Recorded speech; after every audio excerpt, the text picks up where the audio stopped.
vaping. In each show, we share the latest about regulations and things you need to know, plus upcoming conferences and fests, along with interviews with the movers and shakers in this fabulous vape space. Are you looking to get into this ever-expanding marketplace? Do you want to master this industry? Listen up as Norm Bauer, the Vape Mentor, shares it all. And here's your host, Norm Bauer. And welcome back to Section 2. Section 2 of the Vape News Radio Show, the voice of vaping. I want to mention a new advertiser that we have. And, you know, we talk about e-cig companies. They're popping up everywhere, but really there's not many that can compare with Aqua Vapor. With nearly 7 years' experience in the industry, as well as the largest selection of quality e-cig products and accessories, why go anywhere else? Aqua Vapor has the authentic name brand items you want at competitive prices, and a friendly, knowledgeable staff is available to assist you with all your beginner to advanced vaping needs. Mention Vape News Radio to get an additional 10% off their already low prices. Give them a call at 888-782-0167 or visit one of their retail locations today. All right, so now that we put a little bit of business aside, let's jump into our interview. So as I mentioned in Section 1, there's getting to be 3 very specific delineations of the type of festivals out there. And where it all started was what you would call your typical fests, where they're basically excuses to party and blow smoke rings, and they're very loud and they're very smoky and they're very social, and they're primarily driven by the millennial or the Gen Ys out there, which are the 20 to roughly 32 years old right now. And they are probably the most prolific, and you're going to find them, they're going to go on forever because, let's face it, they're a lot of fun. And I have to tell you, I love the people in the industry, even though I'm older than a lot of them. They're always very engaging. They're always very friendly and very cordial and respectful. So, is there any of this going on?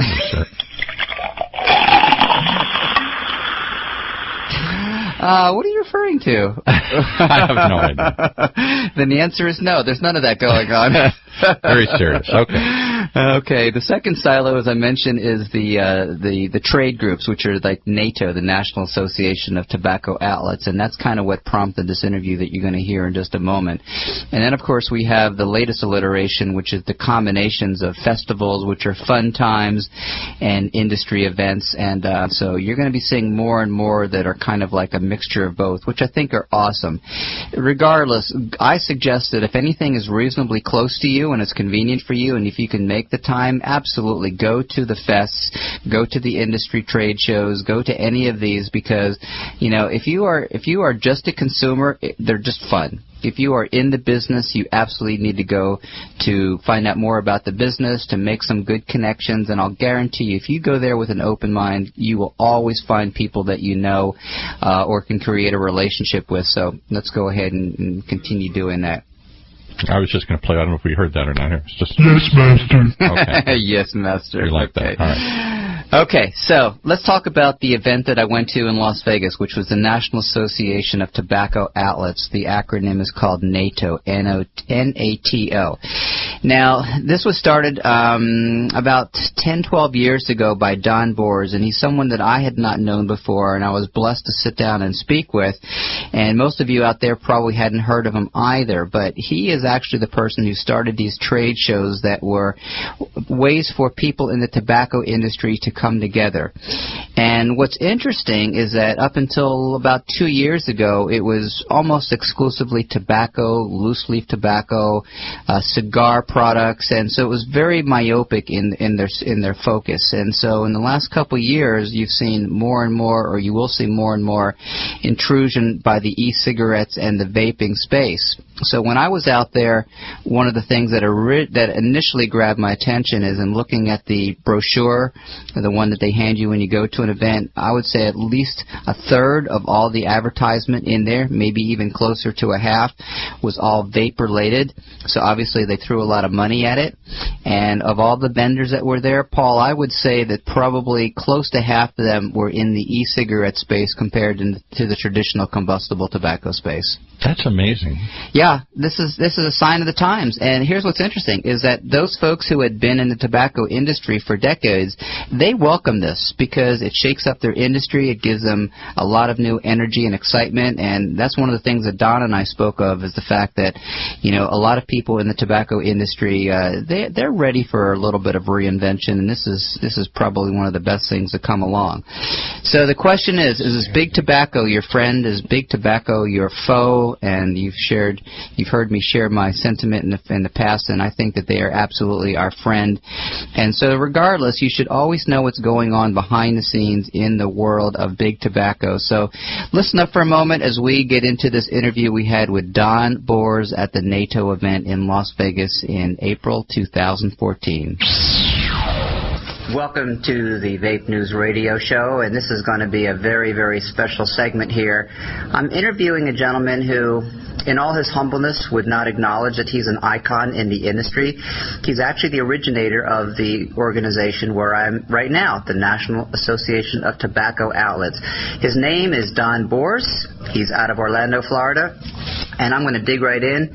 And Don, tell us a little bit about yourself and about your story and just everything that you can over the next few minutes. Okay, well, my background is after I got out of the Marine Corps, I went into pharmaceuticals and ran a sales force and a marketing organization in pharmaceuticals. Then moved on to another drug company, Brown & Williamson Tobacco, and was their vice president of trade marketing when I left and started on my own. From that point on, I went in and worked with a company called MSA on a consulting basis, which I still do. In working with them, I then started a magazine called Tobacco Outlet Business, which is still in existence today. Which is still in existence today. Then I started the trade show, Tobacco Expo Plus, which is now TPC, Tobacco Expo Convenient. And in that period of time, I also started a candle business, a smoke odor eliminator candle, and sold only in tobacco outlets at that time. And we have about 80-some hundred stores, tobacco outlets, buying that candle. Turned a different label on it and put it for pet odors, and got about 8,000 veterinarians and pet stores buying it. So it eliminates every odor besides just tobacco smell. Yeah, it's a unique candle in that it has 5 different enzymes in it that kill the odor. We can have a lot of different fragrances, but the fragrance doesn't do anything, as you know, but mask the odor. It doesn't eliminate it. Awesome. So before we go down that road, I want to go back to the early days of NATO. First off, where did this idea come from, and did you do this on your own, or did someone give you some guidance or some suggestions along these roads? No, I really did it on my own. When I formed the magazine and then the trade show, my idea came from NACS, and how NACS had an association.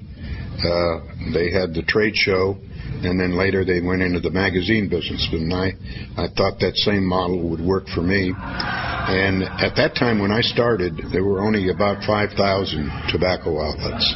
And now the estimates are about 12,000 tobacco outlets in the United States, not including the vapor stores. Wow. Okay? So I went to the manufacturers and said, hey, it's a good idea to start an association, just like I did with the trade show and the magazine. And they said, yeah, and then it's growing, and NATO stands for the National Association of Tobacco Outlets. Now, the True Tobacco stores were our foundation, but that has moved into the convenient as well, because they are really tobacco stores, because 37% of their volume is in tobacco products. 37%? Yeah, about that. Okay, so roughly one-third. Yeah, and their profits, tobacco is their most important contributor in profits. So they are tobacco outlets. Awesome. So, probably one of the big motivations I had in having you interview with me, and again, thank you so much for that, is I'd love your feedback on what the transition has been in the tobacco industry over the last several years, because this is my first NATO event, and this is your whoever knows how many, and I'm absolutely awed by how many businesses here, which is about 2/3 that are in the vapor industry. And so we're seeing obviously the transition of big tobacco and similar into vaping and e-cigarettes, as well as all kinds of new players. So as someone who's been around for as long as you have, what are your thoughts on this? Well, it's really funny because, and I don't hold me exactly, but I think it was 2007 that I brought in the first e-cigarette into my trade show in Las Vegas. In 2007 or so? Yeah. So basically 6 years ago. 8 years ago. Wow. So they thought I was crazy when I was walking around the hall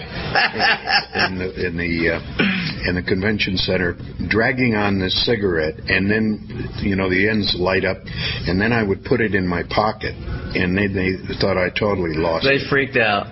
And I said, guys, this is going to be the future of the industry. Wow. And you were right. They were laughing. Well, Ruyan screwed up and didn't do a good job, but Enjoy came in, and Enjoy was a factor. And since then, there are hundreds of companies in the e-cigarette business, and now the solutions, that's taken another expansion to the whole category. And it's the most exciting thing that's happened in tobacco since I've been in it. And that's a long time. I think so as well. As a matter of fact, I did a special report that said that e-cigarettes are actually one of the best PR, I'm not going to say gimmicks because it's not a gimmick, but it's actually one of the best PR campaigns that tobacco companies have had in a long time, because tobacco has certainly been disdained over the years as it's become a pariah of the industry. But the truth is that now the direction more seems to be towards helping people eliminate their dependency on tobacco but still enjoy all the pleasures of it. Yeah. It's mind-boggling when you think of the opposition trying to extinguish this effort, because as Marty Kessler said this morning in his address, we're talking to a safer alternative to cigarettes, and it is a safer alternative.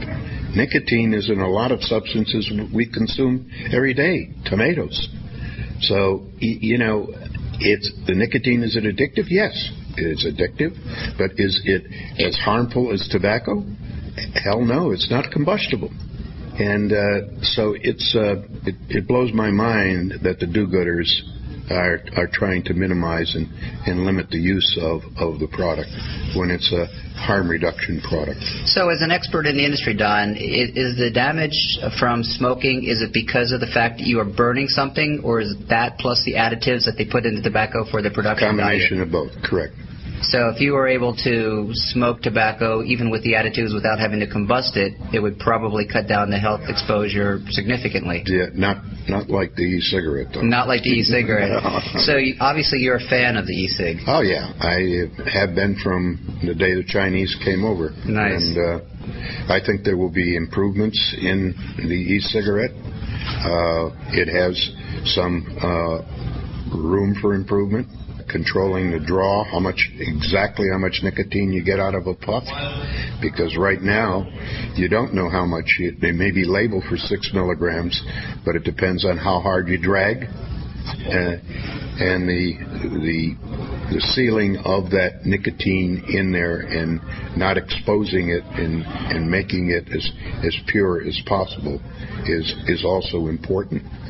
And I think that lithium battery is a problem, because it's non-biodegradable, and as this thing grows, we're going to have these things laying all over the place, no doubt, and if not properly disposed. So where do you see the revolution of the battery issue? I think there will be someone that bypasses it. Oh. The issue. Okay. Yeah. Excellent. So obviously you are familiar with tobacco and the e-cig movement. What are your thoughts about the vaping industry, the fluid industry, and all the different components of that? I don't see a big difference there. I think vaping is a term that they put together, and I think I applaud them for doing it. It's getting away from the word cigarette, and so But we have the tobacco outlets already in the vaping business, right, and have been in the business. And now that just specialty stores are being opened up to sell vaping products, I think that's good. Making it more accessible, more exciting. And the younger generation, as you and I talked earlier, has a different view than us older people. Let's put it that way. And hookah, I'm not into it, but a lot of people are. And if it's not harmful to them,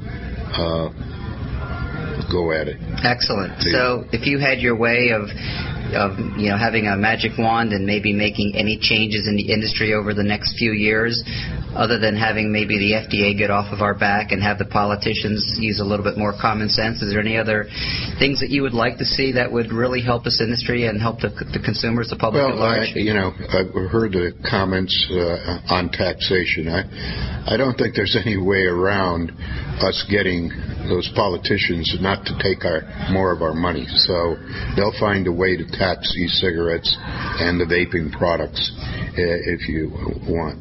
But I think Mr. Kessler's comments, they're doing a disservice by putting all of these prohibitive things on a safer product. We want to move those people to that product, not discourage them from going to it if it's going to make their life expectancy longer.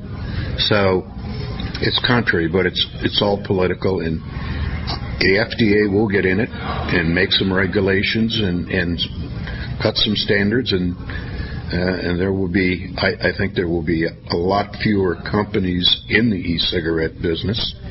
And I believe that the majors will dominate it, and I believe the channels of distribution will be through the normal channels of cigarettes because these people know how to handle it. Excellent. And will the Internet go away? I don't think so, unless they ban e-cigarettes from the Internet like they have regular cigarettes. But then again, you ask, are they doing everybody a disservice by doing that, because they're taking away a safer product? Indeed. Well, listen, Don, I thank you so much for sharing your story, sharing your history. As I said, you are an icon in the industry, and it's been my pleasure to meet you and my privilege to be able to share your story with the rest of the viewers and the rest of the listeners here. So have yourself a good day, and thanks again. Okay. All right, ladies and gentlemen, so I'm not sure if you got the same value out of it that I did, but hopefully you did. And here's what I learned out of that. So here's a guy who's in his 70s. He's been in the tobacco industry for 50 years. So, since back in, President Kennedy days. And so you absolutely have to look at someone with that type of an experience and level and look at what he's telling me and telling us. So here's kind of the takeaways that I came away with from that. Right now, the convenience store market, the 7-Elevens, the Circle Ks, and all these stores out there, 1/3 of their income is coming from tobacco. So it doesn't take a rocket scientist to lead you to the conclusion that as tobacco sales diminish, they're going to look to replace that with other sales.